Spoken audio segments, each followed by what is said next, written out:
আজি মই আপোনালোকৰ BESC 132 শীৰ্ষক কিতাপখনৰ আধাৰত শিক্ষাৰ গঠন আৰু পৰিচালনা শীৰ্ষক বিষয়বস্তুৰ ওপৰত ব্লক 1 ভাৰতীয় সংবিধানৰ সা-সুবিধা আৰু ইয়াৰ চুক্তিসমূহৰ পৰিপ্ৰেক্ষিতত থকা ইউনিট নম্বৰ 1 ভাৰতীয় সংবিধানৰ শিক্ষাৰ ক্ষেত্ৰত যুগুত কৰা সা-সুবিধাসমূহৰ বিষয়ে বুজাবলৈ আৰম্ভ কৰিছোঁ। এইখিনিতে আমি জানিব লাগিব ভাৰতীয় সংবিধানখনে শিক্ষাৰ বিষয়ে যিমানবিলাক সা-সুবিধা প্ৰদান কৰিছে আমাৰ গণতান্ত্ৰিক দেশ হিচাপে, এইখিনি জনাৰ আগত আমাৰ ভাৰতীয় সংবিধানখননো কি তাৰ বিষয়ে মই দুই এষাৰ ক'বলৈ লৈছোঁ। আমাৰ ভাৰতবৰ্ষ ব্ৰিটিছৰ অধীনত শাসনাধীন হৈ আছিল। ব্ৰিটিছ চৰকাৰৰ অধীনত শাসনাধীন হৈ থকাৰ সময়ত ভাৰতীয় জনসাধাৰণৰ কোনো শৈক্ষিক বা কোনো সামাজিক দিশত বা অৰ্থনৈতিক দিশত বা ৰাজনৈতিক দিশত তেওঁলোকৰ কোনো সা-সুবিধা পোৱা নাছিলে। কাৰণ ব্ৰিটিছসকলে আমাৰ ভাৰতবৰ্ষত শোষণ আৰু দমন নীতিহে গ্ৰহণ কৰিছিলে, যাৰ ফলস্বৰূপে আমাৰ ভাৰতবৰ্ষত শিক্ষা ব্যৱস্থা হওক বা সামাজিক ব্যৱস্থা হওক বা ৰাজনৈতিক ব্যৱস্থা হওক, এই সকলোবিলাক দিশতেই আমাৰ আগবাঢ়ি যাব পৰা নাছিলে। গতিকে সেই সময়তে ভাৰতবৰ্ষত যেতিয়া স্বাধীনতা লাভ কৰিলে 1947 চনৰ 15 আগষ্টৰ দিনা আমাৰ ভাৰতবৰ্ষ যেতিয়া স্বাধীনতা লাভ কৰিলে আৰু ব্ৰিটিছৰ শাসনৰ পৰা মুক্ত হ'ল, আমাৰ স্বাধীন ভাৰতৰ প্ৰথমটো লক্ষ্যই আছিল যে ভাৰতবৰ্ষত এখন সংবিধান ৰচনা কৰা। সেই মৰ্মে আমাৰ মহান শিক্ষাবিদ, মহান ৰাজনীতিবিদ, মহান সমাজবিদ আৰু শিক্ষাবিদসকলে লগ হৈ B.R. আম্বেদকাৰৰ নেতৃত্বত এখন সংবিধান প্ৰস্তুতিৰ পৰিচালনা যুগুত কৰিলে। সেই মৰ্মে আমাৰ ভাৰতবৰ্ষত 1950 চনৰ 26 জানুৱাৰীৰ দিনাখন আমাৰ সংবিধানখনৰ খচৰা যুগুত কৰি উলিওৱা হ'ল। এই সংবিধানখনৰে মূল লক্ষ্য আছিল যে ভাৰতীয় জনসাধাৰণক গণতান্ত্ৰিক দেশ হিচাপে তেওঁলোকক সকলোবিলাক সা-সুবিধা প্ৰদান কৰা, তেওঁলোকে সকলোবিলাক সুযোগ সুবিধা যাতে পায়, এই বিষয়বস্তুৰ ওপৰত তেওঁলোকৰ গুৰুত্ব প্ৰদান কৰা হৈছিল। আৰু সেইটো লক্ষ্যৰেই আমাৰ ভাৰতবৰ্ষৰ এই সংবিধানখন ৰচনা কৰা হৈছিল। আৰু অতিকৈ গুৰুত্বপূৰ্ণ কথা হৈছে কি, আমাৰ ভাৰতীয় সংবিধানখনত সমগ্ৰ দেশৰ জনসাধাৰণৰ তেওঁলোকৰ সামাজিক দিশত হওক, তেওঁলোকৰ ৰাজনৈতিক দিশত হওক, তেওঁলোকক অৰ্থনৈতিক দিশত হওক, সকলোবিলাক বিষয়বস্তুৱে অন্তৰ্ভুক্ত কৰা হৈছে, যাৰ ফলস্বৰূপে পৃথিৱীৰ ভিতৰত এইখন এখন ডাঙৰ সংবিধান বুলি ঘোষণা কৰা হয়। এতিয়া এই সংবিধানখনেই হৈছে আমাৰ ভাৰতীয় জনসাধাৰণৰ মূল বিষয়বস্তু। এই সংবিধানত প্ৰথম প্ৰস্তাৱনতে এটা বিষয়বস্তু উল্লেখ কৰা হৈছে যে ভাৰতীয়সকলৰ আবেগ, ভাৰতীয়সকলৰ আত্মা, এই সকলোবিলাক বিষয়বস্তুৱেই ভাৰতীয় সংবিধানত অন্তৰ্ভুক্ত কৰা হৈছে। সংবিধানখন স্বাধীন ভাৰতৰ প্ৰত্যেকজন ব্যক্তিৰে লক্ষ্য আৰু উদ্দেশ্য ইত্যাদিবোৰ পূৰণ কৰিছিল। সংবিধানৰ প্ৰস্তাৱনাত বহুতো অনুচ্ছেদ আছে, বহুতো দফা আছে, আৰু এইসমূহত প্ৰত্যেকজন ভাৰতীয় নাগৰিকৰ প্ৰয়োজন পূৰণ কৰিব পৰাকৈ সামাজিক, ৰাজনৈতিক, অৰ্থনৈতিক, শৈক্ষিক বিষয়বস্তুসমূহৰ বিষয়ে সা-সুবিধা প্ৰদান কৰা হৈছে। এতিয়া ভাৰতীয় যিখন সংবিধান, এই সংবিধানখনত বিশেষকৈ আমাৰ ভাৰতীয় জনসাধাৰণে কিদৰে সা-সুবিধা লাভ কৰিব, এই বিষয়ে সংবিধানৰ প্ৰস্তাৱনাত উল্লেখ কৰা হৈছে।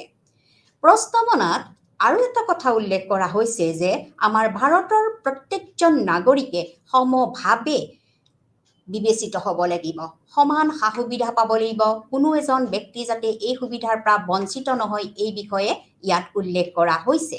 ইয়াৰ উপৰিও আমাৰ ভাৰতীয় নাগৰিকসকলৰ দায়িত্ব আৰু কৰ্তব্য পালনৰ ক্ষেত্ৰতো সমান অধিকাৰ সাব্যস্ত কৰিছে। এই ক্ষেত্ৰত আমাৰ ভাৰতীয় সংবিধানত কিছুমান সা-সুবিধা ৰখা হৈছে। কিছুমান সা সুবিধা ৰখা হৈছে আৰু এই সা সুবিধাবিলাকৰ ভিতৰত ভাৰতৰ যিখন সংবিধান তাৰ সংবিধানৰ প্ৰস্তাৱনাত আমাৰ 5 প্ৰকাৰৰ গুৰুত্বপূৰ্ণ দিশ সন্নিৱিষ্ট কৰা হৈছে। তাৰ প্ৰথমটো দিশেই হৈছে সমতাৰ বাবে চেষ্টা কৰা। সমতাৰ বাবে যিটো চেষ্টা কৰা এটা গুৰুত্বপূৰ্ণ দিশ, য'ত দেশৰ সকলো নাগৰিকে দেশৰ সকলো প্ৰকাৰৰ সা সুবিধা পাব লাগিব, দেশৰ সকলো কাম কাজত অংশগ্ৰহণ কৰাৰ সুবিধা পাব লাগিব আৰু নিজ দেশৰ ভোটাধিকাৰ সাব্যস্ত কৰি চৰকাৰ গঠন কৰিব পাৰিব লাগিব। এইখিনি কৰিবৰ কাৰণেই আমাৰ ভাৰতীয় সংবিধানৰ প্ৰস্তাৱনাত সমতাৰ বাবে চেষ্টা কৰা দিশটো অন্তৰ্ভুক্ত কৰা হৈছিল। তাৰ পৰৱৰ্তী পৰ্যায়ত ৰাজনৈতিক সমতা এটা গুৰুত্বপূৰ্ণ দিশ ভাৰতীয় সংবিধানৰ প্ৰস্তাৱনাত উল্লেখ কৰা হৈছে। দেশৰ সকলো নাগৰিকে ৰাজনৈতিক দিশত যাতে সমানে অংশগ্ৰহণ কৰিব পাৰে, ৰাজনৈতিক দিশত অংশগ্ৰহণ কৰি তেওঁলোকে এখন গণতান্ত্ৰিক দেশৰ বাবে সুস্থ, সুন্দৰ আৰু সৰ্বাংগ সুন্দৰ এখন দেশ কৰি পেলাই চৰকাৰ গঠন কৰিব পাৰে, তাৰ বাবে এটা বিশেষ সুবিধা ৰখা হৈছিল। 3 নম্বৰত কোৱা হৈছিল যে সামাজিক সমতা। আমি জানো যে মানুহ হৈছে সামাজিক প্ৰাণী। সমাজ অবিহনে কোনো মানুহ জীয়াই থাকিব নোৱাৰে। প্ৰত্যেকজন সামাজিক ব্যক্তি সমাজ গঠনৰ বাবে সমাজে বান্ধি দিয়া নীতি নিয়ম আচাৰ ব্যৱহাৰ মাজেৰে আবদ্ধ হ'ব লাগিব। গতিকে ভাৰতীয় সংবিধানতো প্ৰত্যেকজন নাগৰিকে গণতান্ত্ৰিক দেশৰ নাগৰিক হিচাপে সুস্থভাৱে যাতে সমাজত বাস কৰিব পাৰে, সমাজৰ সকলোবিলাক ক্ষমতা তেওঁলোকে লাভ কৰিব পাৰে, এই গুৰুত্বপূৰ্ণ দিশটো আমাৰ ভাৰতীয় সংবিধানৰ প্ৰস্তাৱনাত উল্লেখ কৰা হৈছে। চতুৰ্থতে অন্য এটা গুৰুত্বপূৰ্ণ দিশ হৈছে যে অৰ্থনৈতিক সমতা। আমাৰ দেশ এখন টনকিয়াল কৰিব লাগিলে আমাৰ অৰ্থনৈতিক দিশ চহকী হ'ব লাগিব। এই কথাৰ উপলব্ধিৰে ভাৰতীয় সংবিধানে অৰ্থনৈতিক দিশটো অতি গুৰুত্ব প্ৰদান কৰিছিলে।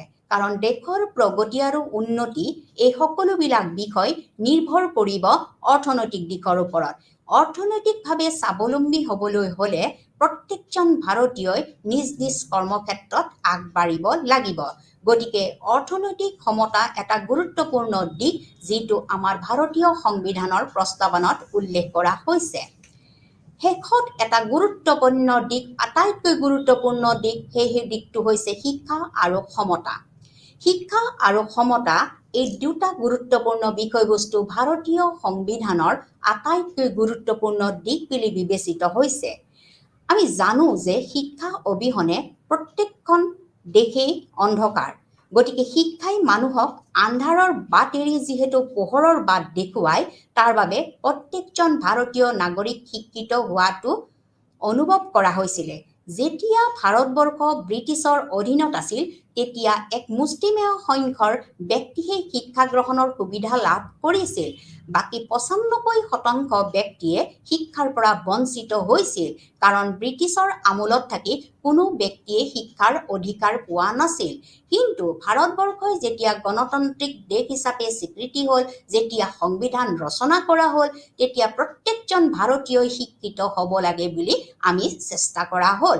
গতিকে প্ৰত্যেকজন ব্যক্তিয়ে যাতে এই সংবিধানৰ এই সুবিধাটো গ্ৰহণ কৰিব পাৰে, তাৰ বাবে আমাৰ এই দিশটো ভাৰতীয় সংবিধানৰ প্ৰস্তাৱনাত যুগুত কৰোৱা হ'ল। গতিকে স্বাধীন ভাৰতৰ যাতে কোনো নাগৰিকে এই শিক্ষাৰ পৰা বঞ্চিত নহয়, তাত সংবিধানত গুৰুত্ব প্ৰদান কৰা হৈছে। এইখিনিয়ে হৈছে ভাৰতীয় কনষ্টিটিউশ্যনৰ প্ৰস্তাৱনাত থকা বিশেষ দিশ। মই আকৌ এবাৰ এই দিশকেইটা পুনৰাই কৈছোঁ। প্ৰথমটো হৈছে সমতাৰ বাবে চেষ্টা কৰা, দ্বিতীয়টো হৈছে ৰাজনৈতিক সমতা, তৃতীয়টো হৈছে সামাজিক সমতা, চতুৰ্থটো হৈছে অৰ্থনৈতিক সমতা আৰু পঞ্চমটো হৈছে শিক্ষা আৰু সমতা। এতিয়া আমাৰ দ্বিতীয় উল্লেখযোগ্য বিষয়টো হৈছে যে আমাৰ ভাৰতীয় সংবিধানে আমাৰ কি কি সাংবিধানিক সা সুবিধা দিছে, শিক্ষাৰ ক্ষেত্ৰত ভাৰতীয়সকলক কি কি সাংবিধানিক সা সুবিধা দিছে, এই বিষয়ে মই আলোচনা কৰিবলৈ লৈছোঁ। আমাৰ ভাৰতীয় সংবিধানখনে নিম্নলিখিত দিশসমূহৰ শৈক্ষিক দিশসমূহ অন্তৰ্ভুক্ত কৰিছিলে। ইয়াৰ প্ৰথমটো দিশ হৈছে যে বিনামূলীয়া আৰু বাধ্যতামূলক শিক্ষা ব্যৱস্থা। আমাৰ ভাৰতবৰ্ষই যেতিয়া গণতন্ত্ৰ লাভ কৰিলে, গণতান্ত্ৰিক দেশৰ প্ৰত্যেকজন নাগৰিকৰ শিক্ষাৰ মূল্য দিয়া হ'ল। প্ৰত্যেকজন নাগৰিককে শিক্ষিত কৰিবলৈ আমাৰ ভাৰতীয় সংবিধানত বিনামূলীয়া আৰু বাধ্যতামূলক শিক্ষা ব্যৱস্থা দিয়া হ'ল। তাৰ পৰৱৰ্তী পৰ্যায়ত অন্য এটা গুৰুত্বপূৰ্ণ শিক্ষা বিষয়ৰ কথা উল্লেখ কৰা হৈছে, সেইটো হৈছে সংখ্যালঘুসকলৰ ওপৰত শিক্ষা। আমাৰ যি সাধাৰণ শ্ৰেণীৰ লগত এক বিশেষ শ্ৰেণী সংখ্যালঘুসকল আছে, তেওঁলোকৰো শিক্ষা প্ৰদানৰ বাবে, শিক্ষা গ্ৰহণৰ বাবে সকলোবিলাক সা-সুবিধা আমাৰ ভাৰতীয় সংবিধানত অন্তৰ্ভুক্ত কৰা হৈছে। তাৰ পৰৱৰ্তী পৰ্যায়ত ভাষাৰ সুৰক্ষা। এইটো এটা গুৰুত্বপূৰ্ণ শৈক্ষিক সুবিধা আমাৰ ভাৰতীয় সংবিধানত আছে, কাৰণ ভাষা অবিহনে আমি ভাৱৰ বিনিময় কৰিব নোৱাৰোঁ। প্ৰত্যেক ৰাষ্ট্ৰৰে, প্ৰত্যেক ৰাজ্যৰে এক নিজ নিজ ভাষা আছে।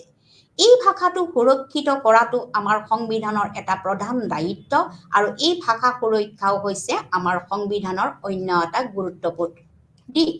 তাৰ পৰৱৰ্তী পৰ্যায়ত হৈছে দুৰ্বল শ্ৰেণীৰ লোকৰ বাবে শিক্ষা। আমাৰ সমাজ ব্যৱস্থাত বা আমাৰ ভাৰতীয় সমাজ ব্যৱস্থাত অকল সবল শ্ৰেণীৰ ব্যক্তি আছে যে এনেকুৱা নহয়। ভাৰতে গণতন্ত্ৰ লাভ কৰাৰ পিছতো বহু সংখ্যক দুৰ্বল শ্ৰেণীৰ ব্যক্তি আমাৰ সমাজ ব্যৱস্থাত আছিল। গতিকে এই দুৰ্বল শ্ৰেণীৰ লোকসকলো যাতে শিক্ষাৰ পৰা বঞ্চিত নহয়, তাৰ বাবে আমাৰ সংবিধানে বিশেষ সুবিধা প্ৰদান কৰিছে। তাৰ পৰৱৰ্তী পৰ্যায়ৰ এটা উল্লেখযোগ্য দিশ সংবিধানত অন্তৰ্ভুক্ত হৈছে, সেইটো হৈছে ধৰ্মনিৰপেক্ষ শিক্ষা। আমাৰ ভাৰতবৰ্ষ হৈছে এখন ধৰ্মনিৰপেক্ষ দেশ। কোনো এটা বিশেষ ধৰ্মলৈ আমি শিক্ষা প্ৰদান কৰিব নোৱাৰোঁ। গতিকে ধৰ্মনিৰপেক্ষ শিক্ষা ব্যৱস্থাও ভাৰতীয় সংবিধানত থকা এটা মূল বিষয়বস্তু। তাৰ পৰৱৰ্তী পৰ্যায়ত শৈক্ষিক ইনষ্টিটিউচনৰ সুযোগৰ সমতা, অৰ্থাৎ আমাৰ চৰকাৰৰ দ্বাৰা যিবিলাক শৈক্ষিক প্ৰতিষ্ঠান স্থাপন কৰা হয়, আৰু এই শৈক্ষিক প্ৰতিষ্ঠানত চৰকাৰৰ পৰা যিবিলাক অনুদান পায়, যিবিলাক সহায় সাহায্য পায়, এই ক্ষেত্ৰত যাতে সকলোৱে সুযোগ পায় আৰু এই ক্ষেত্ৰত যাতে সমতা স্থাপন কৰিব পৰা যায়, তাৰ বাবে ভাৰতীয় সংবিধানে এই বিষয়টো উল্লেখযোগ্য দিশটো অন্তৰ্ভুক্ত কৰিছিলে। তাৰ পৰৱৰ্তী পৰ্যায়ত মাতৃভাষাৰ নিৰ্দেশনা। মাতৃভাষা হৈছে আমাৰ নিজস্ব ভাষা, যাক আমি ৰিজনেল লেংগুৱেজ বুলি কওঁ। এই মাতৃভাষাৰ নিৰ্দেশনা আমাৰ সংবিধানত এটা গুৰুত্বপূৰ্ণ দিশ, কাৰণ নিজ নিজ ৰাজ্যৰ যিটো মাতৃভাষা আছে, এই মাতৃভাষাৰে আমি যিকোনো কাৰ্যালয়, যিকোনো বিদ্যালয় বা অনুষ্ঠানত আমি এই ভাষাটো প্ৰয়োগ কৰিব লাগিব, তাৰ বাবে নিৰ্দেশনা দিয়া হৈছিল। তাৰ পৰৱৰ্তী পৰ্যায়ত হিন্দীত প্ৰমোশ্যন বা উন্নীতকৰণ। হিন্দী হৈছে আমাৰ ভাৰতবৰ্ষৰ ৰাষ্ট্ৰীয় ভাষা। গতিকে এই ৰাষ্ট্ৰীয় ভাষাটো উন্নীতকৰণৰ ক্ষেত্ৰত বা প্ৰমোশ্যনৰ ক্ষেত্ৰতো আমাৰ ভাৰতীয় সংবিধানে এক উল্লেখযোগ্য পদক্ষেপ হাতত লৈছে। তাৰ পৰৱৰ্তী পৰ্যায়ত অন্য এটা গুৰুত্বপূৰ্ণ দিশ উচ্চ শিক্ষা আৰু গৱেষণা। এই গুৰুত্বপূৰ্ণ দিশ দুটাও আমাৰ ভাৰতীয় সংবিধানত অন্তৰ্ভুক্ত হৈছে, কাৰণ উচ্চ শিক্ষা আৰু গৱেষণা অবিহনে অন্যান্য প্ৰতিযোগিতামূলক ৰাষ্ট্ৰসমূহৰ লগত ভাৰতবৰ্ষই কেতিয়াও ফেৰ মাৰিব নোৱাৰিব। গতিকে তেওঁলোকৰ লগত প্ৰতিযোগিতামূলক দিশত আগবাঢ়িবলৈ হ'লে উচ্চ শিক্ষা আৰু সেই বিষয়ৰ ওপৰত গৱেষণা থকাটো অতিকৈয়ে দৰকাৰ। তাৰ পৰৱৰ্তী পৰ্যায়ত অন্য এটা গুৰুত্বপূৰ্ণ শিক্ষা ব্যৱস্থা আমাৰ ভাৰতীয় সংবিধানত অন্তৰ্ভুক্ত কৰা হৈছিল, সেইটো হৈছে মহিলা শিক্ষা। আমি জানো যে মহিলাই যেনেকৈ ঘৰ এখন পৰিচালনা কৰে, আমাৰ সমাজ ব্যৱস্থা এখন ভালকৈ নিয়াৰিকৈ চলিবলৈ হ'লে আমাৰ মহিলাসকল কেতিয়াও বাদ পৰিব নোৱাৰে। যদিও ভাৰতবৰ্ষ এখন পুৰুষ প্ৰধান দেশ, তথাপিও মহিলাসকলক পুৰুষৰ সমানে সমানে আগবঢ়াই নিয়াৰ ক্ষেত্ৰতো আমাৰ ভাৰতীয় সংবিধানত যথেষ্ট সুবিধা দিছে, যাৰ ফলস্বৰূপে বৰ্তমান সময়ত মহিলা বিদ্যালয়, মহিলা মহাবিদ্যালয়, মহিলা বিশ্ববিদ্যালয় স্থাপন হৈছে। ইয়াৰ পৰৱৰ্তী পৰ্যায়ত অন্য এটা সুবিধা দিয়া হৈছে, সেইটো হৈছে কেন্দ্ৰীয় শাসিত অঞ্চলৰ শিক্ষা। আমাৰ ভাৰতবৰ্ষৰ কিছুমান এনেকুৱা অঞ্চল আছে, যি অঞ্চলত কেন্দ্ৰৰ দ্বাৰা শাসিত হয়। তেওঁলোকৰ শিক্ষা ব্যৱস্থা, তেওঁলোকৰ ৰাজনৈতিক ব্যৱস্থা, তেওঁলোকৰ অৰ্থনৈতিক ব্যৱস্থা সম্পূৰ্ণৰূপে কেন্দ্ৰৰ দ্বাৰা পৰিচালিত হয়। গতিকে এই কেন্দ্ৰীয় শাসিত অঞ্চলসমূহতো শিক্ষা ব্যৱস্থাৰ কাৰণে আমাৰ ভাৰতীয় সংবিধানত যথেষ্ট প্ৰকাৰৰ সা সুবিধা দিয়া হৈছে। একদম শেষৰটো অতিকৈ গুৰুত্বপূৰ্ণ আমাৰ অন্য এটা ভাৰতীয় সংবিধানৰ সুবিধা হৈছে যে বিদেশী দেশৰ সৈতে কিদৰে শৈক্ষিক আৰু সাংস্কৃতিক সম্পৰ্ক ৰক্ষা কৰিব পাৰি।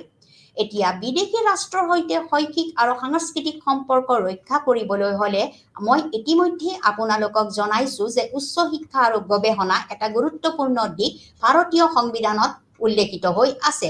গতিকে আমাৰ উচ্চ শিক্ষাৰ জৰিয়তে আৰু গৱেষণাৰ জৰিয়তে আমি বিদেশী ৰাষ্ট্ৰসমূহৰ কিদৰে শৈক্ষিক যোগসূত্ৰ স্থাপন কৰিব পাৰোঁ, তেওঁলোকৰ লগত সংস্কৃতি কেনেকৈ আমি বিনিময় কৰিব পাৰোঁ, এই বিষয়ৰ ওপৰতো সা সুবিধা আমাৰ ভাৰতীয় সংবিধানত উল্লেখ কৰা হৈছে। এতিয়া এই ভাৰতীয় সংবিধানত শৈক্ষিক দিশত যিবিলাক আমি সা সুবিধা পাইছোঁ, এই সা সুবিধাসমূহ আমাৰ ভাৰতীয় জনসাধাৰণে কিদৰে লাভ কৰিব, এখন গণতান্ত্ৰিক দেশৰ জনসাধাৰণে সংবিধানে দিয়া এই শিক্ষামূলক সুবিধাসমূহ কিদৰে লাভ কৰিব পাৰিব, কিদৰে তেওঁলোকে এই অধিকাৰ সাব্যস্ত কৰিব পাৰিব আৰু তেওঁলোকে এই যিটো গণতান্ত্ৰিক অধিকাৰ, যিটো আমাৰ সংবিধানে দিছে, আমাৰ যিটো অধিকাৰ, যাক আমি মৌলিক অধিকাৰ বুলি কওঁ, এই অধিকাৰ সাব্যস্ত কেনেকৈ কৰিব, কিদৰে পাব, এই বিষয়ে আমাৰ ভাৰতীয় সংবিধানৰ বিভিন্ন অনুচ্ছেদত বিভিন্ন ধৰণে ইয়াৰ বিষয়বস্তু অন্তৰ্ভুক্ত কৰা হৈছে। প্ৰথম অৱস্থাত আমাৰ ভাৰতীয় সংবিধানৰ মৌলিক অধিকাৰ 7 প্ৰকাৰৰ আছিলে। এই 7 প্ৰকাৰৰ অধিকাৰৰ ভিতৰত আছিলে সমতাৰ অধিকাৰ, ধৰ্মীয় অধিকাৰ, স্বাধীনতাৰ অধিকাৰ, শিক্ষা আৰু সংস্কৃতিৰ অধিকাৰ, শোষণৰ বিৰুদ্ধে অধিকাৰ, সাংস্কৃতিক দেশত ৰক্ষা কৰাৰ অধিকাৰ, সাংবিধানিক অধিকাৰ আৰু সম্পত্তিৰ অধিকাৰ। কিন্তু 46তম সংশোধনীৰ জৰিয়তে বৰ্তমান সময়ত আমাৰ সম্পত্তিৰ অধিকাৰ বাদ পৰিছে। যি কি নহওক, এই মৌলিক অধিকাৰসমূহ আমাৰ ভাৰতীয় সংবিধানৰ নিম্নলিখিত অনুচ্ছেদসমূহত ভালদৰে উল্লেখ কৰা হৈছে। মই এতিয়া এই অনুচ্ছেদসমূহৰ বিষয়ে বিশদভাৱে আলোচনা কৰিম। অনুচ্ছেদ নম্বৰ 14 অৰ্থাৎ 14ত কোৱা হৈছে আইনৰ আগত সমতা। আমাৰ ভাৰতবৰ্ষ যিহেতু এখন গণতান্ত্ৰিক দেশ, এখন গণতান্ত্ৰিক দেশৰ আইন সকলো বাবৰ বাবে সমযোজ্য হয়। সকলো ব্যক্তিয়ে সমভাৱে এই আইন ক্ষমতা লাভ কৰিব পাৰে। ধনী দুখীয়া, পুৰুষ মহিলা সকলোৰে বাবে আইন সমান। অনুচ্ছেদ নম্বৰ 15 অৰ্থাৎ 15ত উল্লেখ কৰা হৈছে ধৰ্ম, জাতি, লিংগ বা স্থানৰ বৈষম্যমূলক আধাৰ। ধৰ্ম, জাতি, লিংগ বা স্থানৰ ক্ষেত্ৰত আমি কোনো ধৰণৰ বৈষম্য বা ভিন্নতা আনিব নোৱাৰোঁ।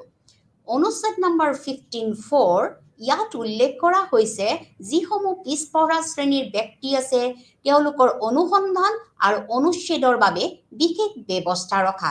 এইটো হৈছে আমাৰ মৌলিক অধিকাৰৰ অন্য এটা গুৰুত্বপূৰ্ণ অধিকাৰ যে যিসকল পিছপৰা শ্ৰেণীৰ জাতি জনজাতিৰ লোক আছে তেওঁলোকক অনুসন্ধান কৰা আৰু তেওঁলোকৰ বাবে বিশেষ অনুচ্ছেদৰ ব্যৱস্থা থাকিব লাগিব।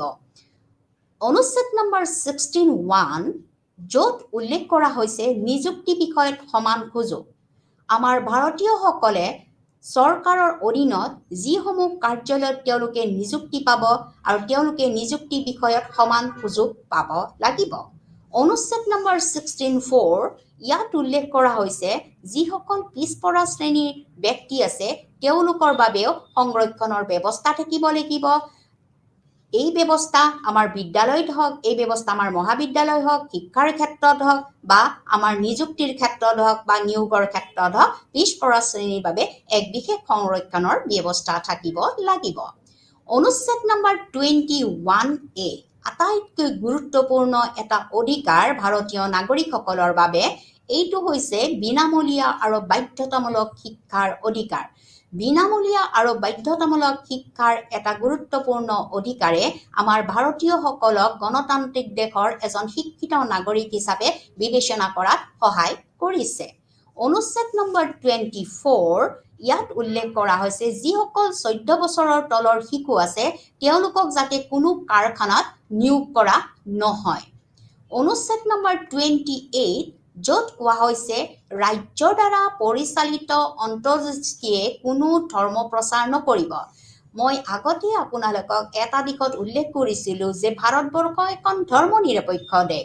যিহেতু ভাৰতবৰ্ষ এখন ধৰ্মনিৰপেক্ষ দেশ, আমি ধৰ্মৰ ভিত্তিত কোনো ধৰণৰ ধৰ্ম প্ৰচাৰ কৰিব নোৱাৰোঁ।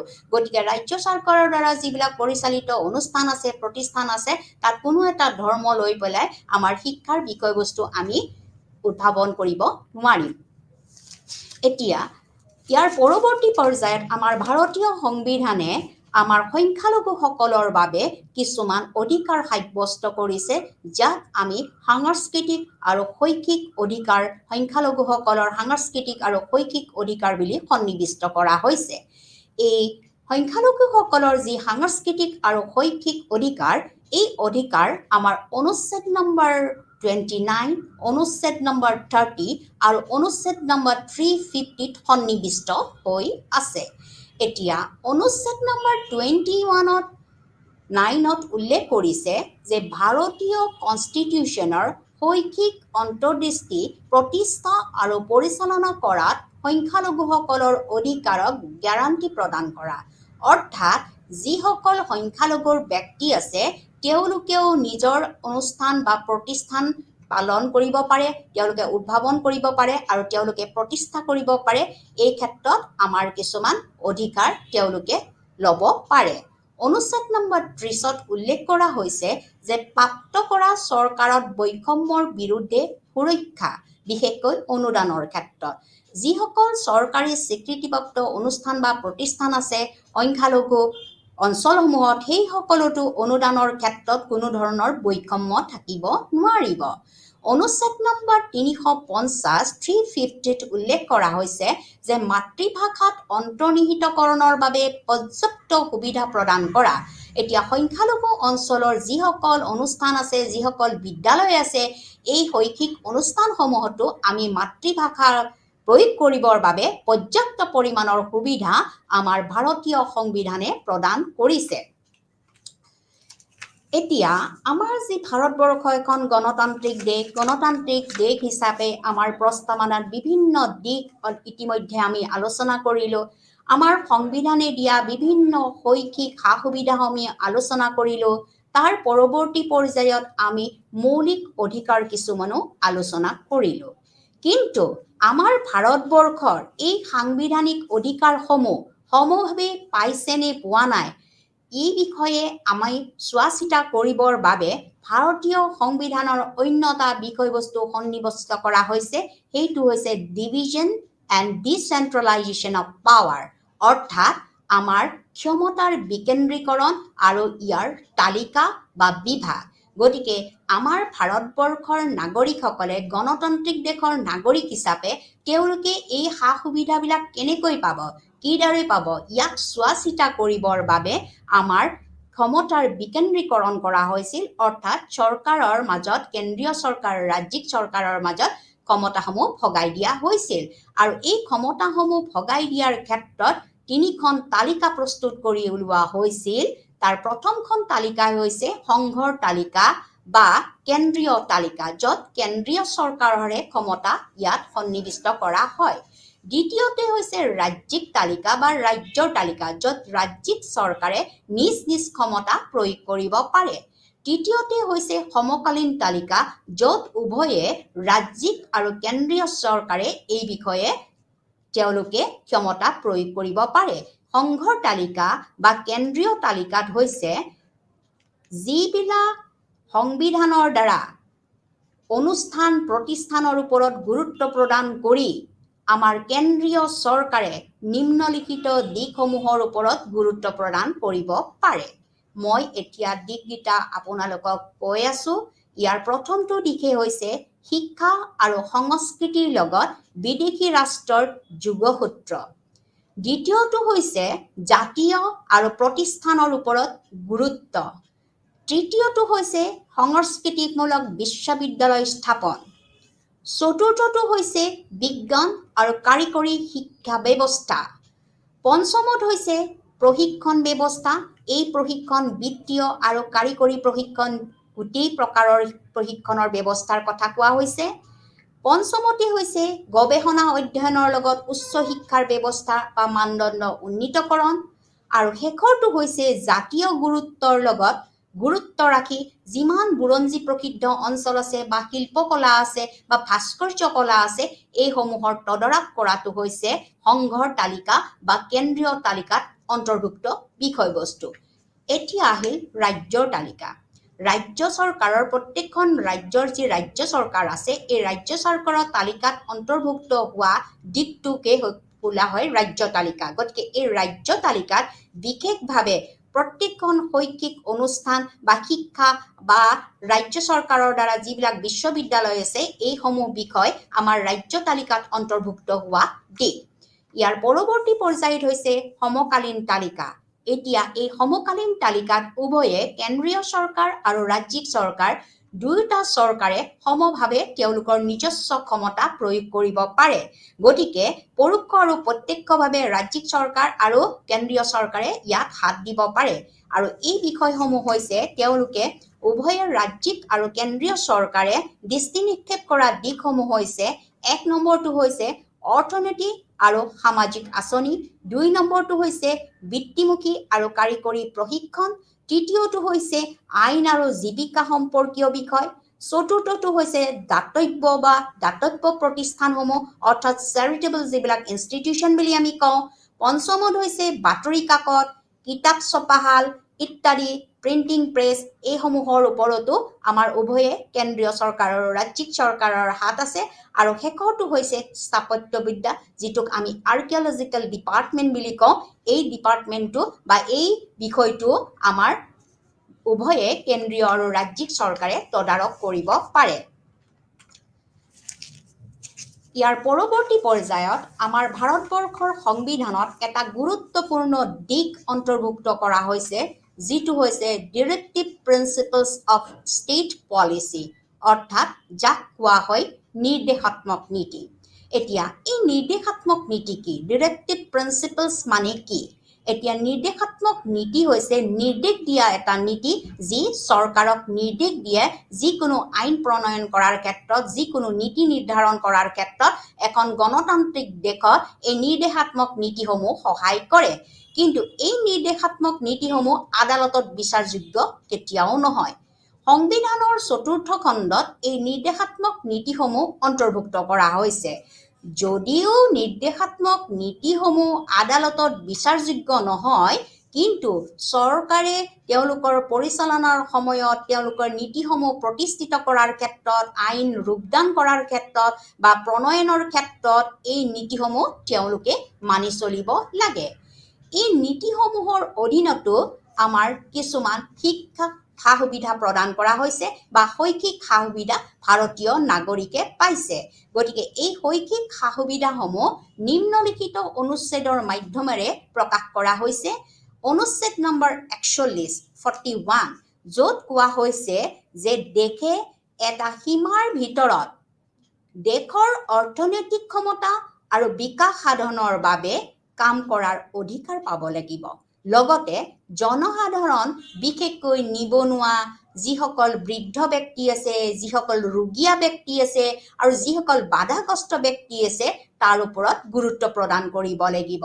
অনুচ্ছেদ নম্বৰ ৪১ মতে আমি ৰোগীয়া, বেমাৰী, যিসকল বৃদ্ধ বা বাধাগ্ৰস্তসকলৰ ওপৰত আমি গুৰুত্ব দিব লাগিব। অনুচ্ছেদ নম্বৰ ৪৫, যিটো ভাৰতীয় সংবিধানৰ আটাইতকৈ গুৰুত্বপূৰ্ণ অনুচ্ছেদ, য'ত কোৱা হৈছে যে দেশৰ সংবিধানখন কাৰ্যকৰী হোৱাৰ 10 বছৰৰ ভিতৰতে দেশৰ সকলো ল'ৰা-ছোৱালী 6ৰ পৰা 14 বছৰ সকলো ল'ৰা-ছোৱালীয়ে বিনামূলীয়া আৰু বাধ্যতামূলক শিক্ষা ব্যৱস্থা পাব লাগিব। অনুচ্ছেদ নম্বৰ ৪৬ত উল্লেখ কৰা হৈছে যে স্বাধীন ভাৰতৰ এটা গুৰুত্বপূৰ্ণ দিশৰ প্ৰতি লক্ষ্য ৰাখি যিসকল পিছপৰা জাতি, জনজাতি বা দুৰ্বল শ্ৰেণীৰ লোক আছে তেওঁলোকৰ যিটো শিক্ষা আৰু অৰ্থনৈতিক আগ্ৰহৰ ওপৰত আমি গুৰুত্ব দিব লাগিব। লগতে তেওঁলোকৰ প্ৰতি যাতে সামাজিক অন্যায় নহয় বা শোষণৰ পৰা তেওঁলোকে নিৰাপত্তা পাব পাৰে এই বিষয়ৰ ওপৰত গুৰুত্ব দিয়াটো উচিত। অনুচ্ছেদ নম্বৰ ৩৫০A, যিটো অনুচ্ছেদত বিশেষকৈ কোৱা হৈছিল যে প্ৰত্যেকখন নিজ নিজ ৰাজ্যই শৈক্ষিক অনুষ্ঠানত মাতৃভাষা প্ৰয়োগ কৰিব পাৰে, বিশেষকৈ প্ৰাথমিক পৰ্যায়ৰ ছাত্ৰ ছাত্ৰীসকলৰ বাবে আৰু সংখ্যালঘু সম্প্ৰদায়ৰ সকলৰ বাবে আমি মাতৃভাষা প্ৰয়োগ কৰাটো অতিকৈ জৰুৰী হয় বুলি আমাৰ সংবিধানে উল্লেখ কৰিছিলে।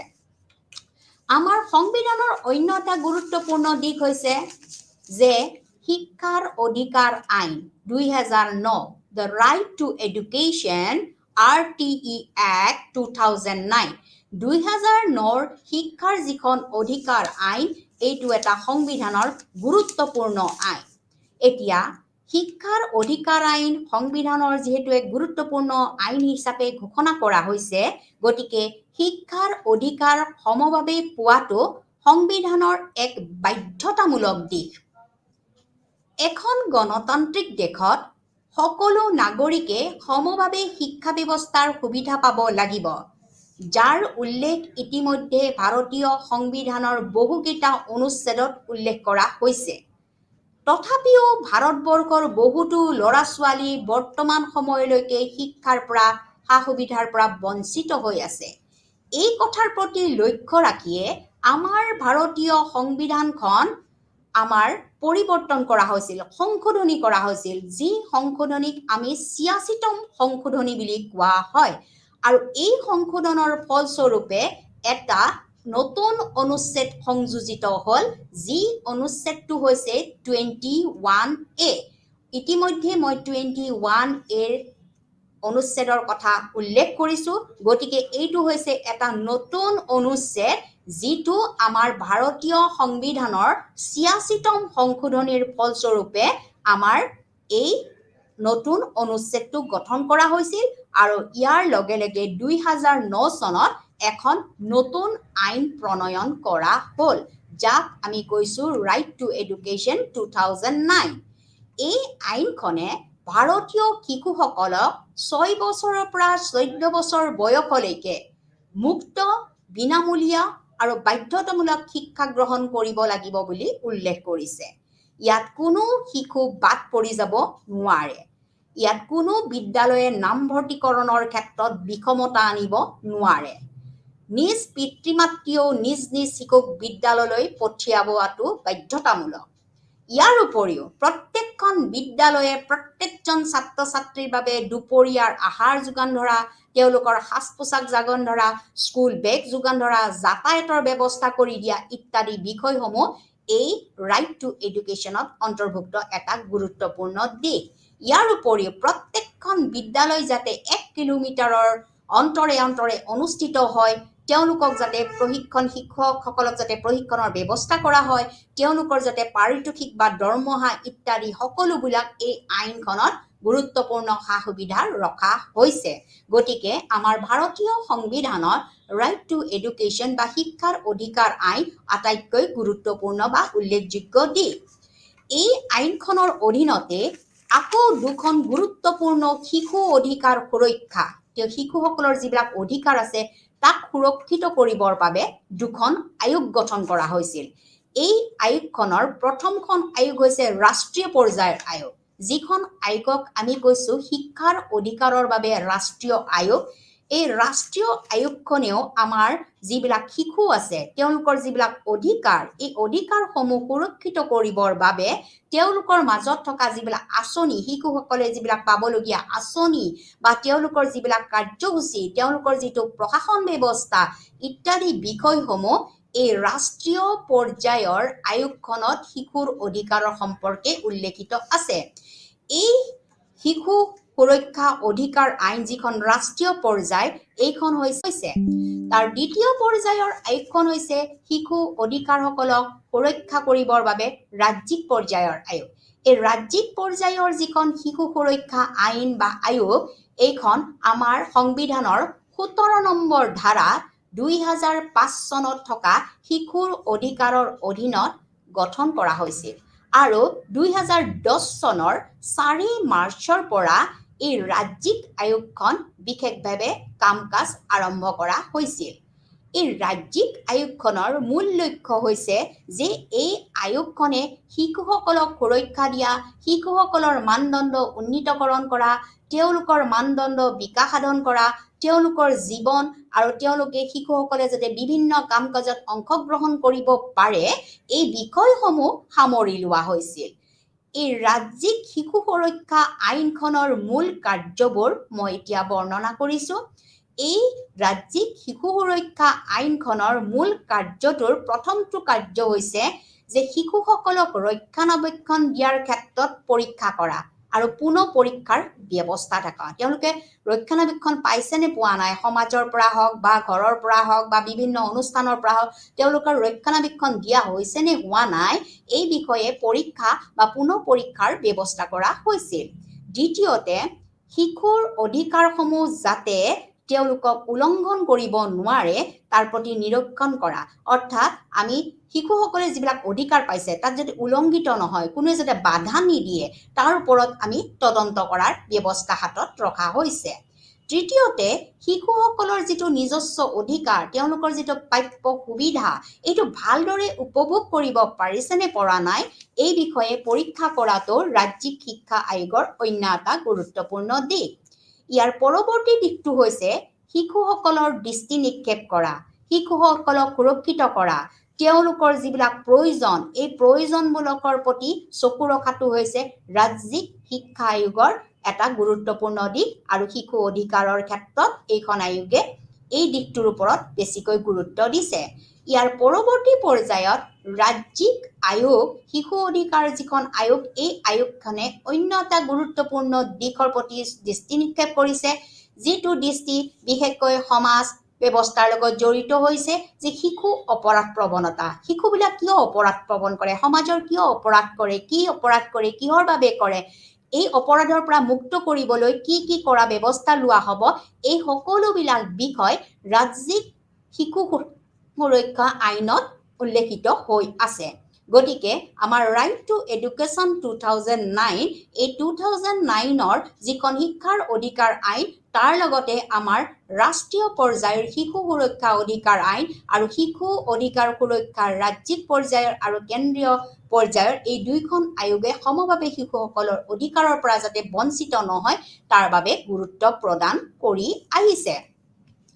এতিয়া আমি ভাৰতবৰ্ষৰ যিহেতু এখন গণতান্ত্ৰিক দেশ, এখন স্বাধীন দেশ হিচাপে যিমান পাৰি এখন স্বাধীনতা লাভ কৰাৰ পিছত আমাৰ ভাৰতীয় সংবিধানে প্ৰত্যেকজন ব্যক্তিয়ে যাতে শিক্ষাৰ ক্ষেত্ৰত আগবাঢ়ি যাব পাৰে, অৰ্থনীতিৰ ক্ষেত্ৰত আগবাঢ়ি যাব পাৰে, ৰাজনীতিৰ ক্ষেত্ৰত আগবাঢ়ি যাব পাৰে, সমাজ নীতিৰ ক্ষেত্ৰত আগবাঢ়ি যাব পাৰে আৰু এই বিষয়সমূহৰ যিবিলাক সা সুবিধা প্ৰদান কৰা হৈছে, এই বিষয়সকলৰ ওপৰত যিবিলাক অধিকাৰ সাব্যস্ত কৰিছে, বিভিন্ন অনুচ্ছেদ জৰিয়তে প্ৰকাশ কৰিছে, ঠিক সেইদৰে সমাজৰ এক বিশেষ শ্ৰেণীৰ ব্যক্তি আছে যিসকল আমি বাধাগ্ৰস্ত বুলি কওঁ। অৰ্থাৎ যিসকল ব্যক্তি শাৰীৰিক ক্ষেত্ৰত হওক বা মানসিক ক্ষেত্ৰত হওক বা আৱেগিক ক্ষেত্ৰত হওক বা স্নায়ৱিক কাৰণত হওক তেওঁলোকে যিকোনো কাৰণত বাধাগ্ৰস্ত ব্যক্তি স্বৰূপে বিবেচিত হয়।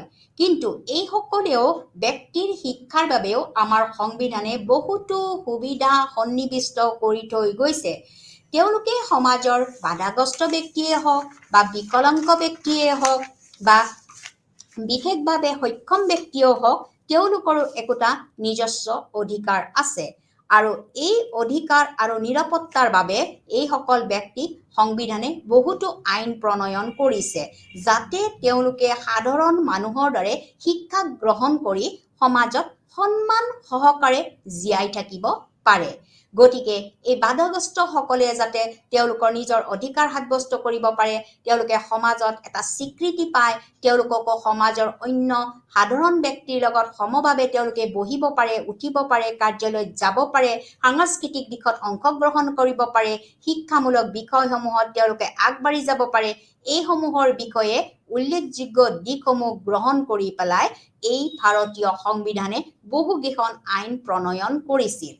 তাৰ ভিতৰত প্ৰথমখন আইন হৈছে ভাৰতীয় পুনৰ সংস্থাপন পৰিষদ অৰ্থাৎ RCI আইন 1992, ভাৰতীয় পুনৰ সংস্থাপন পৰিষদ।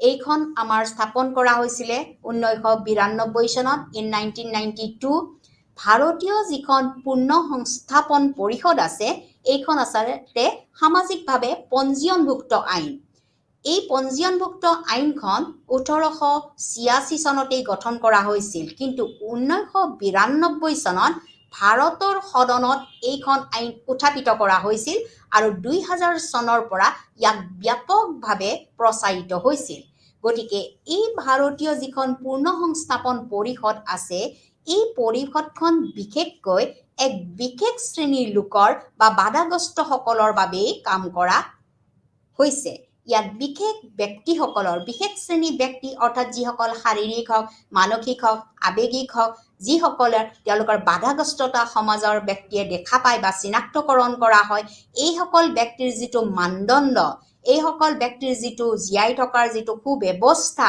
বা তেওঁলোকৰ উপদেশ বা প্ৰশিক্ষণ বা বিভিন্ন বিষয়সমূহৰ বিষয়ে চোৱা চিতা কৰাটো হৈছে ভাৰতীয় পূৰ্ণ সংস্থাপন পৰিষদৰ মূল লক্ষ্য তেওঁলোকে যাতে কৰ্মত নিযুক্তি স্থাপন লয় তেওঁলোকে নিযুক্তি পায় তেওঁলোকে কাম-কাজ কৰিব পাৰে এই আইনখনে গুৰুত্ব প্ৰদান কৰিছিল দ্বিতীয়তে হৈছে যিসকল বিকলাংগ ব্যক্তি বা বাধাগ্ৰস্ত ব্যক্তি বা দিব্যাংগ বুলি কোৱা হয় বৰ্তমান সময়ত তেওঁলোকে যাতে সমান সুযোগ পায় বা অধিকাৰ সুৰক্ষিত হয় আৰু সম্পূৰ্ণৰূপে সমাজত অংশগ্ৰহণ কৰিব পাৰে যিখন PWD আইন 1995 People with Disabilities 1995 এই যিখন বাধাগ্ৰস্ততাৰ আইন যাতে এই বাধাগ্ৰস্তসকলে সম অধিকাৰ পায় সমাজৰ অন্যান্য ব্যক্তিসকলৰ দ্বাৰা তেওঁলোকে যাতে সুৰক্ষিত হৈ থাকিব পাৰে তেওঁলোকে যাতে বিভিন্ন কামত অংশগ্ৰহণ কৰিব পাৰে এই বিষয়সমূহ এই আইনখনত অন্তৰ্ভুক্ত কৰা হৈছিল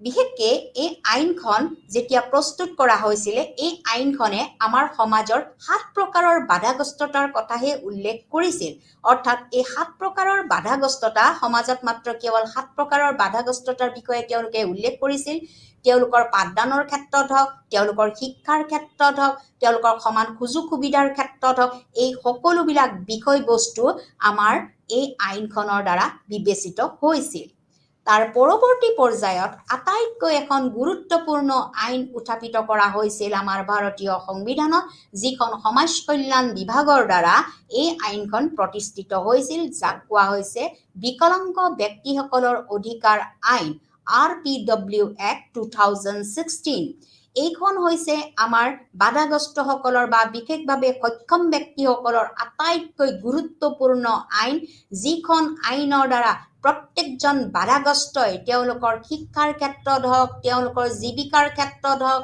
তেওঁলোকে সংস্কৃতিত অংশগ্ৰহণ কৰাৰ ক্ষেত্ৰত হওক তেওঁলোকৰ জলপানীৰ ক্ষেত্ৰত হওক তেওঁলোকৰ আইনৰ ক্ষেত্ৰত হওক তেওঁলোকৰ ৰাজনীতিৰ ক্ষেত্ৰত হওক তেওঁলোকে বিভিন্ন বিষয় যেনেকৈ সাধাৰণ বিষয় হওক তেওঁলোকৰ টেকনিক্যাল লাইন হওক বা কাৰিকৰী বিষয় হওক বা তেওঁলোকৰ স্বাস্থ্য বিষয়ত তেওঁলোকক সা সুবিধা প্ৰদান কৰা হৈছে ইতিমধ্যে আমি আগৰ যিখন আইন পালো যে বিকলাংগ ব্যক্তিসকলৰ সমান সুযোগ অধিকাৰ সুৰক্ষা আৰু সম্পূৰ্ণ অংশগ্ৰহণৰ যিখন আইন 1995 চনৰ এই আইনখনত কেৱল 7 প্ৰকাৰৰ বাধাগ্ৰস্ততাৰ কথাহে উল্লেখ কৰা হৈছিল কিন্তু পৰৱৰ্তী পৰ্যায়ত যিখন RPW Act 2016 এই আইনখন বাধাগ্ৰস্ত ব্যক্তিসকলৰ বাবে প্ৰযোজিত কৰা হ'ল এই আইনখনত সমাজৰ সকলো প্ৰকাৰৰ বাধাগ্ৰস্ততা সৰ্বমুঠ 21 প্ৰকাৰৰ বাধাগ্ৰস্ততা আৰু অধিকাৰৰ বিষয়ে ইয়াতে উল্লেখ কৰা হৈছে আৰু এই 21 প্ৰকাৰৰ যি বাধাগ্ৰস্ততা এই 21 প্ৰকাৰৰ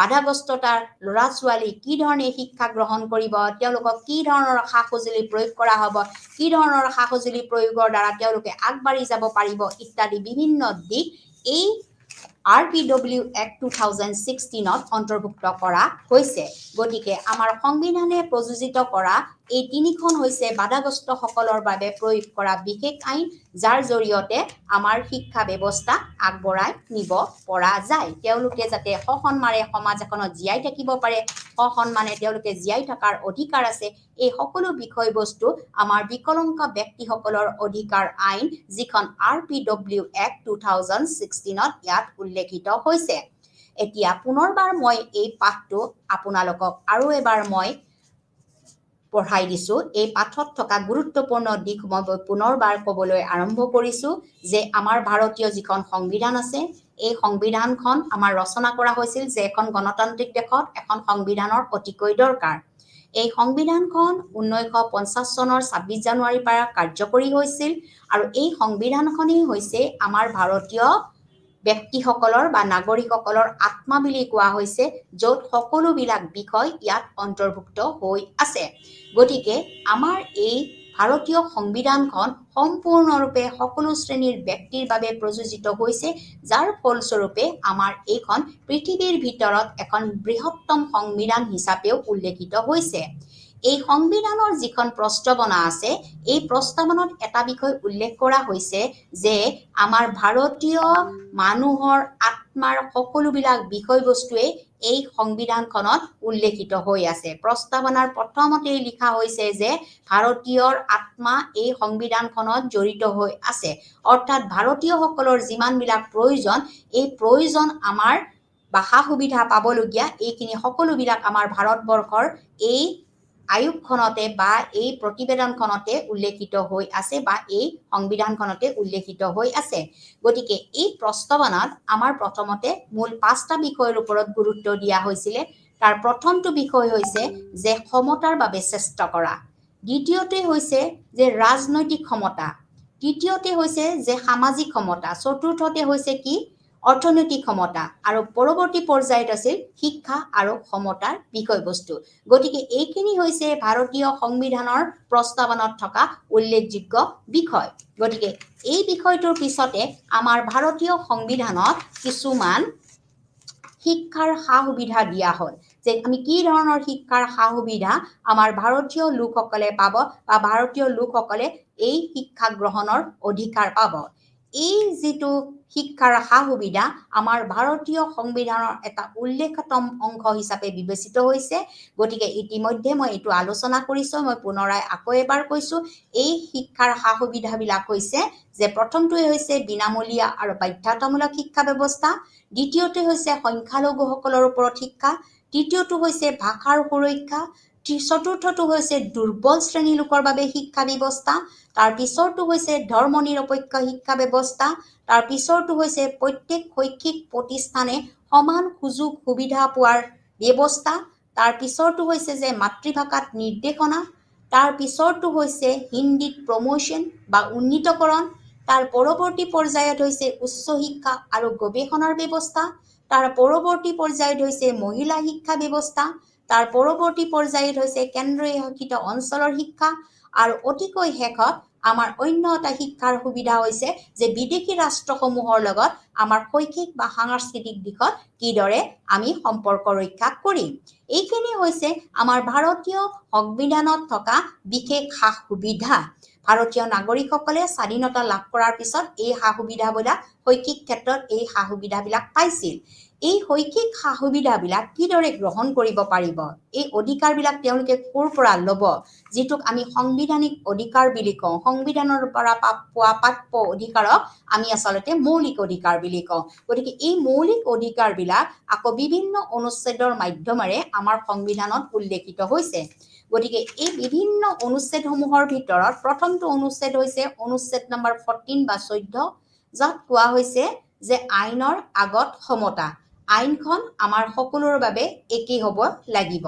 তাৰ পৰৱৰ্তী পৰ্যায়ত হৈছে অনুচ্ছেদ নম্বৰ 15, য'ত কোৱা হৈছে যে ধৰ্ম বা জাতি বা লিংগ বা স্থানৰ মাজত বৈষম্যমূলক আধাৰ থাকিব লাগিব। তাৰ পৰৱৰ্তী পৰ্যায়ত হৈছে 15(4), য'ত পিছপৰা লোকসকলৰ অনুসন্ধানৰ ব্যৱস্থা কৰা হৈছে আৰু তেওঁলোকৰ অনুচ্ছেদৰ বাবে বিশেষ ব্যৱস্থা কৰা হৈছে। অনুচ্ছেদ নম্বৰ 16, যি নিযুক্তি বিষয়ত আমাৰ সমান অধিকাৰ দিয়া হৈছে। অনুচ্ছেদ নম্বৰ 16(4), য'ত পিছপৰা শ্ৰেণীৰ লোকৰ বাবে সংৰক্ষণৰ ব্যৱস্থা কৰা হৈছে। অনুচ্ছেদ নম্বৰ 21A, য'ত বিনামূলীয়া আৰু বাধ্যতামূলক শিক্ষাৰ অধিকাৰৰ বিষয়ে কোৱা হৈছে। অনুচ্ছেদ নম্বৰ 24, য'ত 14 বছৰৰ তলৰ কোনো ল'ৰা ছোৱালী কাৰখানা বা কামত আমি নিয়োজিত কৰিব নোৱাৰি। অনুচ্ছেদ নম্বৰ 28ত কোৱা হৈছে যিবিলাক ৰাজ্য চৰকাৰৰ দ্বাৰা পৰিচালিত অনুষ্ঠান আছে তাতে যাতে কোনো এটা বিশেষ ধৰ্ম আমি প্ৰচাৰ কৰিব নোৱাৰোঁ।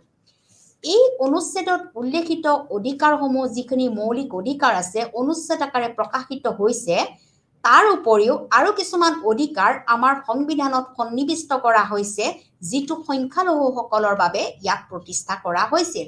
এতিয়া সংখ্যালঘুসকলৰ বাবেও কিছুমান সাংস্কৃতিক আৰু শৈক্ষিক অধিকাৰ যুগুত কৰি উলিওৱা হৈছে, যাতে তেওঁলোকে ভাৰতীয় সংস্কৃতিত অংশগ্ৰহণ কৰিব পাৰে, তেওঁলোকেও যে সাধাৰণ ব্যক্তিৰ নিচিনা বা সাধাৰণ জনগোষ্ঠীৰ নিচিনা শিক্ষাৰ অধিকাৰ পায়, এই অধিকাৰ বা সাংস্কৃতিক দিশত তেওঁলোকে অংশগ্ৰহণ কৰিব পৰা বিভিন্ন বিষয় আমাৰ অনুচ্ছেদ নম্বৰ 29, অনুচ্ছেদ নম্বৰ 30 আৰু অনুচ্ছেদ নম্বৰ 350 উল্লেখ কৰা হৈছে।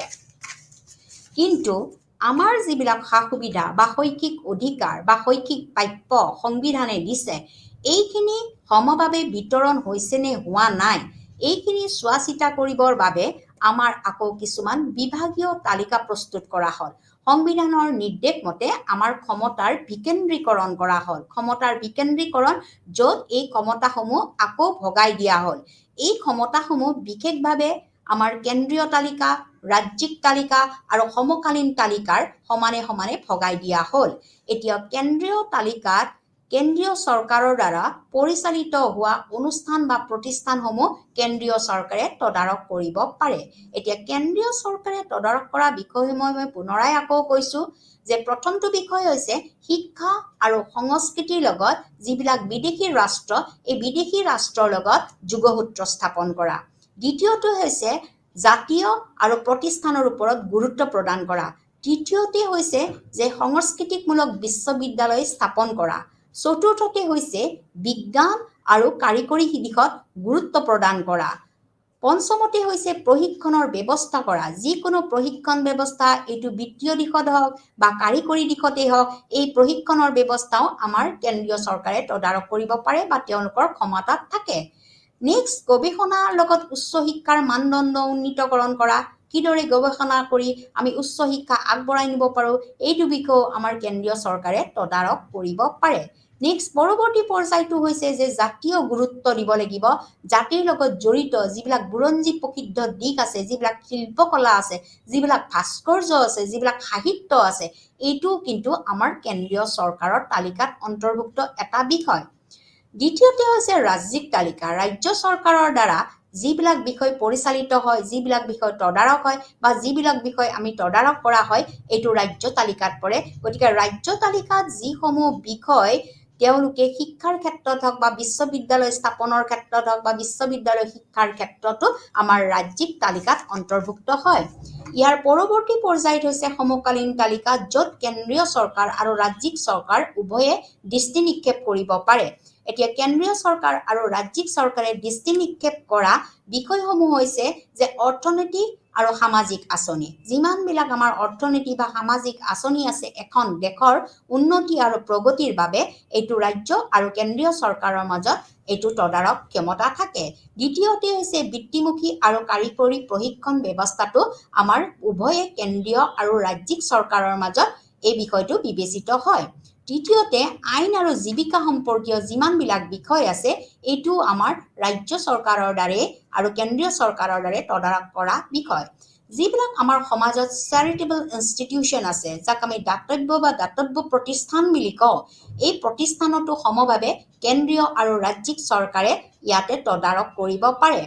ইয়াৰ উপৰিও বাতৰি কাকত, কিতাপ, ছপাশাল, প্ৰিণ্টিং প্ৰেছ, এইসমূহ বিষয়ৰ ওপৰতো আমাৰ উভয়ে কেন্দ্ৰীয় আৰু ৰাজ্যিক চৰকাৰৰ মাজত গুৰুত্বপূৰ্ণ দিশ তেওঁলোকে তদাৰক কৰিব পাৰে। আৰু শেষৰটো হৈছে যে স্থাপত্যবিদ্যা, আমাৰ যিটো আৰ্কিঅলজিকেল ডিপাৰ্টমেণ্ট আছে, আৰ্কিটেক্সাৰ ডিপাৰ্টমেণ্ট আছে, এই ডিপাৰ্টমেণ্টটো আমাৰ তদাৰক কৰাৰ সম্পূৰ্ণৰূপে দায়িত্ব হৈছে কেন্দ্ৰীয় আৰু ৰাজ্যিক চৰকাৰৰ মাজত। ইয়াৰ পৰৱৰ্তী পৰ্যায়ত আমাৰ ভাৰতীয় সংবিধানে যিবিলাক আমাক শৈক্ষিক সা সুবিধা দিলে, ভাৰতীয় জনসাধাৰণক শৈক্ষিক সা সুবিধা প্ৰদান কৰিলে, এই শৈক্ষিক সা সুবিধাসমূহ গ্ৰহণ কৰি যাতে ভাৰতবৰ্ষ এখন কল্যাণগামী ৰাষ্ট্ৰ হিচাপে আগবাঢ়ি যাব পাৰে, তাৰ বাবে কিছুমান আমাৰ সংবিধানত নিৰ্দেশাত্মক নীতিৰ ব্যৱস্থা কৰা হৈছে। অৰ্থাৎ চৰকাৰে আইন প্ৰণয়ন কৰিবলৈ হ'লে বা নীতি নিৰ্দেশনা দিবলৈ হ'লে এই নিৰ্দেশাত্মক নীতিসমূহ তেওঁলোকে মানি চলিব লাগিব। কিন্তু এই নিৰ্দেশাত্মক নীতিসমূহ কিন্তু আদালতত বিচাৰযোগ্য যোগ্য নহয়। তথাপিও আমাৰ এই নিৰ্দেশাত্মক নীতিসমূহ ভাৰতীয় শিক্ষা ব্যৱস্থাৰ ওপৰত গুৰুত্ব প্ৰদান কৰি আহিছে আৰু এই গুৰুত্ব প্ৰদান কৰা দিশ তেওঁলোকে 4টা দিশত অন্তৰ্ভুক্ত কৰিছে। প্ৰথমটো হৈছে অনুচ্ছেদ নম্বৰ 41, দ্বিতীয়টো হৈছে অনুচ্ছেদ নম্বৰ 45, তৃতীয়টো হৈছে অনুচ্ছেদ নম্বৰ 46 আৰু চতুৰ্থটো হৈছে অনুচ্ছেদ নম্বৰ 350A। এতিয়া অনুচ্ছেদ নম্বৰ যিটো 41 আছে, মই আগতে উল্লেখ কৰিছোঁ, পুনৰাই আকৌ এবাৰ কৈছোঁ, এই অনুচ্ছেদত কোৱা হৈছে যে দেশে এটা সীমাৰ ভিতৰত দেশৰ অৰ্থনৈতিক ক্ষমতা আৰু বিকাশ সাধনৰ বাবে কাম কৰাৰ অধিকাৰ পাব লাগিব। বিশেষকৈ জনসাধাৰণ, যিবিলাক নিবনুৱা জনসাধাৰণ আছে, বৃদ্ধ আছে, বেমাৰী, ৰোগীয়া বা বাধাগ্ৰস্তসকলে শৈক্ষিক অধিকাৰ পাব লাগিব। তেওঁলোকৰ এটা সময়সীমাৰ ভিতৰত এইখিনি শিক্ষা ব্যৱস্থাৰ অধিকাৰৰ কথা অনুচ্ছেদ নম্বৰ 41ত আছে, যি নিৰ্দেশাত্মক নীতিয়ে নিৰ্দেশ দিছে। অনুচ্ছেদ নম্বৰ 45, য'ত কোৱা হৈছে যে দেশৰ সংবিধান ৰচনা কৰা বা কাৰ্যকৰী কৰাৰ পৰাই 10 বছৰৰ ভিতৰত দেশৰ সকলো ল'ৰা ছোৱালী 6ৰ পৰা 14 বছৰৰ বয়সৰ সকলো ল'ৰা ছোৱালীয়ে মুক্ত, বিনামূলীয়া আৰু বাধ্যতামূলক শিক্ষা পাব লাগিব। অনুচ্ছেদ নম্বৰ 46, যিটো আটাইতকৈ গুৰুত্বপূৰ্ণ দিশ আছে, এই গুৰুত্বপূৰ্ণ দিশটোত উল্লেখ কৰা হৈছে যে স্বাধীন ভাৰতৰ এটা বিশেষ লক্ষ্য ৰাখি পিছপৰা জাতি, জনজাতি বা যিবিলাক দুৰ্বল শ্ৰেণীৰ লোক আছে, এই লোকসকলৰ অৰ্থনৈতিক আমি আগ্ৰহ দিব লাগিব। তেওঁলোকক উন্নতিৰ পথত আগবঢ়াই নিয়াৰ এটা সুযোগ আমাৰ নিৰ্দেশাত্মক নীতিসমূহে সংবিধানত যুগুত কৰিছে।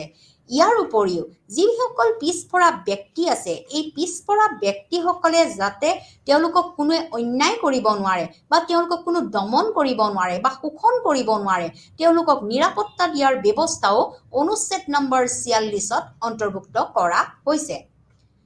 ইয়াৰ পৰৱৰ্তী পৰ্যায়ত 350A এটা গুৰুত্বপূৰ্ণ অনুচ্ছেদ, যিটো নিৰ্দেশাত্মক নীতিয়ে উল্লেখ কৰিছিল যে বিশেষকৈ নিজ নিজ যিবিলাক শৈক্ষিক অনুষ্ঠান আছে নিজ নিজ ৰাজ্যত, তাত মাতৃভাষা প্ৰয়োগ কৰাৰ বাবে যাৱতীয় সা-সুবিধা প্ৰদান কৰিব লাগিব। বিশেষভাৱে যিটো প্ৰাথমিক পৰ্যায়ৰ ছাত্ৰ ছাত্ৰী আছে, তাৰ লগত সংখ্যালঘু সম্প্ৰদায়সকলেও নিজৰ নিজৰ মাতৃভাষা প্ৰয়োগ কৰিব পাৰিব। ইয়াৰ পৰৱৰ্তী পৰ্যায়ত আমাৰ কিছুমান প্ৰভিজন ৰখা হৈছে, যিবিলাক বাধাগ্ৰস্ত শিশুসকলক দিয়া হৈছে। ইতিমধ্যে মই আপোনালোকক জনাইছোঁ। তাৰ ভিতৰত প্ৰথমটো হৈছে ভাৰতীয় পুনৰ সংস্থাপন পৰিষদ 1992, ইয়াৰ পৰৱৰ্তী পৰ্যায়ত বিকলাংগসকলৰ PWD আইন 1995 আৰু শেষৰটো হৈছে যে বিকলাংগ ব্যক্তিসকলৰ অধিকাৰ আইন 2016 চন। গতিকে এই বিকলাংগ বা বাধাগ্ৰস্ত ব্যক্তিসকলকো শিক্ষা প্ৰদানৰ পৰা আমাৰ ভাৰতীয় সংবিধানে কেতিয়াও দুৰ্বলতা প্ৰকাশ কৰা নাছিল। ভাৰতীয় সংবিধানতো তেওঁলোকক যথোপযুক্ত সা-সুবিধা দিয়া হৈছে। তেওঁলোকে যাতে সমাজত উপযুক্তভাৱে জীয়াই থাকিব পাৰে, তেওঁলোকে যদি সসন্মানেৰে জীয়াই থাকিব পাৰে, তাৰ বাবেও আমাৰ ভাৰতীয় সংবিধানে বহুতো সুবিধা প্ৰদান কৰিছে। এতিয়া মই শেষত ইয়াকে ক'বলৈ বিচাৰোঁ যে এইটো এটা গুৰুত্বপূৰ্ণ বিষয় যে ভাৰতীয় সংবিধানে দিয়া আমাৰ শৈক্ষিক সা-সুবিধাসমূহ কি আৰু এই সা-সুবিধাসমূহ আমি কিদৰে লাভ কৰিব পাৰোঁ আৰু এই অধিকাৰসমূহ আমি ক'ত কেনেকৈ পাব পাৰোঁ, এই বিষয়ে আজি তোমালোকক আলোচনা কৰিলোঁ আৰু এইখিনিতে মোৰ এই টপিকটো আজি শেষ কৰিলোঁ। ধন্যবাদ। গতিকে পৰৱৰ্তী পৰ্যায়ত মই তোমালোকৰ ইয়াৰ লগত সংযোজিত থকা আৰু এটা বিষয় মই আলোচনা কৰিম যে ভাৰতীয় সংবিধানে আৰু অন্যান্য কি কি বিষয় আপোনালোকৰ আগত দাঙি ধৰিব। ইয়াৰ নেক্সট বিষয় হ'ব যে ষ্ট্ৰাকচাৰ আৰু মেনেজমেণ্ট, আমাৰ যিবিলাক শৈক্ষিক দিশ আছে আৰু তাক পৰিচালনা কৰাৰ ক্ষেত্ৰত আমাৰ স্কুল এডুকেশ্যন, আমাৰ বিদ্যালয়ে কি ধৰণে আগবঢ়াই লৈ যাব, এই বিষয়ৰ ওপৰত আলোচনা কৰিম। ভাৰতীয় সংবিধানে দিয়া সুবিধাসমূহ আমি লৈ পেলাইহে আমি পৰৱৰ্তী পৰ্যায়ত আমাৰ বিদ্যালয়সমূহত বা মহাবিদ্যালয়সমূহত বা বিদ্যালয়সমূহত কিভাৱে এই বিষয়বস্তু আমি আগবঢ়াব পাৰোঁ তাৰ বিষয়ে আমি আলোচনা কৰিব পাৰিম। আৰু ইয়াৰ ওপৰত ভিত্তি কৰিয়ে বহুতো কমিশ্যন বা কমিটি আমাৰ প্ৰস্তুত কৰা হৈছিল। আমাৰ মাধ্যমিক শিক্ষা আয়োগ, আমাৰ উচ্চ শিক্ষাৰ আয়োগ, আমাৰ কোঠাৰী কমিশ্যন, কোঠাৰী আয়োগ এনেকুৱা বিভিন্ন ধৰণৰ আয়োগ আমাৰ প্ৰতিষ্ঠিত হৈছিল আৰু এই আইনৰ ভিত্তিতে আমাৰ স্কুলৰ শিক্ষা বিদ্যালয়ৰ শিক্ষা আৰম্ভ কৰা হৈছিল তেওঁলোকৰ গঠন প্ৰণালী কেনেকুৱা হ'ব তেওঁলোকক কেনেকৈ পৰিচালিত কৰা হ'ব আৰু বৰ্তমান সময়ত আপোনালোকে সকলোৱে গম পাইছে যে আমাৰ এটা নতুন বিষয়বস্তু বৰ্তমান শিক্ষাৰ গঠনত অন্তৰ্ভুক্ত হৈছে যে নিউ এডুকেশ্যন পলিচি নতুন শিক্ষানীতি